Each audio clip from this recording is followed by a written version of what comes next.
kamfani ba ƙarya. Kafin Hausa suna yin sa ya kai kunya. Gobe ma Usman Ibrahim Company za mu yi, jibi ma Usman Ibrahim Company za a yi. Tafiyar mu da nasara a cikin APC. Mu za mu yi nasara a cikin APC.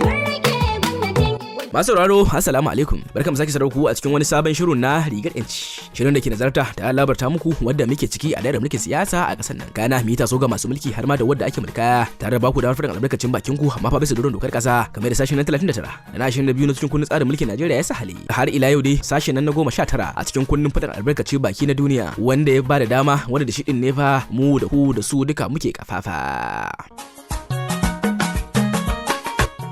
Masauraro, yau ma dai fa Auyo din da ya sake dawowa cikin shirin namu na Rigar Yanci yana tafasa tare da tumbatsa cewar a yankin mazabar tarayya ta Hadeja Auyo kafin Hausa sai san barka domin Usman Ibrahim Kamfani Auyo ya gama kaiwa kunyarsa yadda ya ce tunda ake wakili na karamar hukumar Hadeja Auyo kafin Hausa tunda ya fara yau ina dambu mai hawa uku tabbas fa an jima ana ganin alkhairansa a wannan yanki kawo da taimakawa matasa samun musu da ayyukan yi taimaka al'umma da ruwan sha wutar lantarki wannan aiki ne wanda ba sai an zo an faɗa ba na Usman Ibrahim Kamfani Auyo da masa tarayya mai wakiltar karamar hukumar Hadeja Auyo da kafin Hausa amma dai gashi Auyo din da bakin sa. To alhamdulillah dai kullum muna godewa Allah muna godewa jagororinmu wanda su ne mu ne a gaban su kuma yankin su ne a gaban su kaman rep din wakilin Hadeja Auyo kafin Hausa Usman Ibrahim Kamfani Auyo wanda yazo yake yi wa al'ummar karamar hukumar Auyo da kafin Hausa da Hadeja ayyuka na alkhairi wanda yazo yanzu bangaren ilimi zan taba kaman bangaren ilimi yanda ya taimaki mutane ya ba su scholarship ya dauki nauyin mutane kai su makarantu da biya musu kuɗin makaranta da kuma duk inda dan makaranta ya zo yayi maganar Hadeja Auyo kafin wasu da Usman Ibrahim Company zai taimake shi dan saboda sai da ilimi ake yin komai sai da ilimi ake jin daɗi sai da ilimi to shi isa ikififi ta bangaren ilimi a harkar sa na shugabanci da yake yi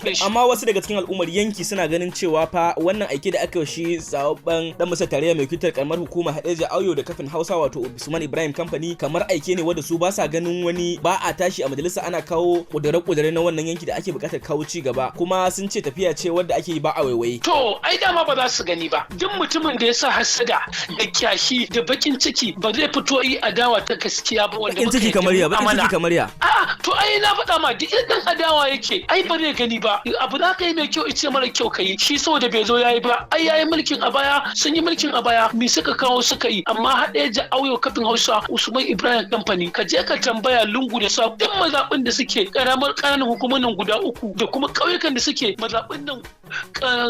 nan guda uku Hadeja Auyo kafin Hausa ba inda aikin Usman Ibrahim Company bai gaba in baka samu makaranta ba za ka samu ruwan sha in baka samu ruwan sha ba za ka samu tallafa mara lafiya in baka samu tallafa mara lafiya ba za ka samu an siya marayu gadaje an musu aure badaware an musu aure na faɗa ma in baka samu kuma waɗanda kuma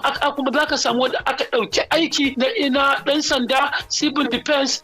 soja na faɗa ma da duk irin waɗannan al'amuran aikinsa ne ba ƙaramin aikinsa ne wanda ya fito yake wa al'umma saboda sauke nauyi na faɗa ma a baya duk ba a yi irin wani abun ba sai da Usman Ibrahim Company ya zo gobe ma Usman Ibrahim Company za mu yi jibi ma Usman Ibrahim Company za a yi saboda adalcinsa saboda iliminsa saboda sanin ya kamatansa saboda sanin mutuncin masu mutunci saboda ba mutum ne mai girman kai ba inda mai girman kai ne na gama ba zai zo itenuwa ta ɗaya yi ta biyu izo koma ta uku kuma ta hudu ma da yardar Allah sai yayi saboda halin Malam Umar Dan Modi shine da shi gwamnan jihar Jigawa tare suke komai to Malam Umar Dan Modi ya yaba masa nan bai zo yi infaming ne zo raba kwamfutoci sama da mutum 500 aka raba musu kwamfutoci masu kyau aka raba injinan bayi dan al'umma je su yi noma amma honorable Auyo aka duba da irin matsayi da dan majalisar tarayya yake da shi in ka duba jihar Kano makwabciyar mu kwanan nan ne sababban majalisar mai kitar Dala ya yi wani empowerment wanda ya raba kuɗi akalla kai naira miliyan 100 amma kana magana akan abin da gaba ɗaya ba a kashe naira miliyan 10 ba. Shin wannan abu ne wanda zaka zo ka dinga yabawa? To ai ko abu ka ɗauka na naira 1 ka bayar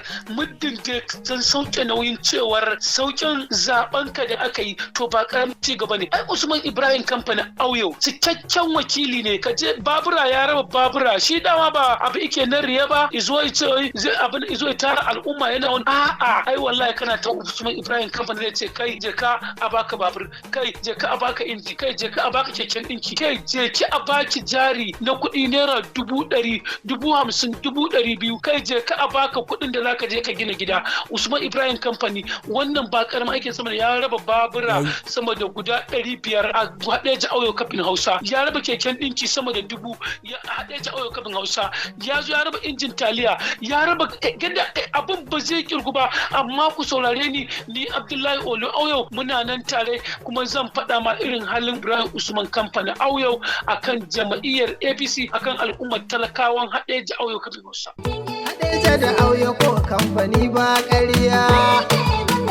abin Hausa suna yin sa ya kai kunya.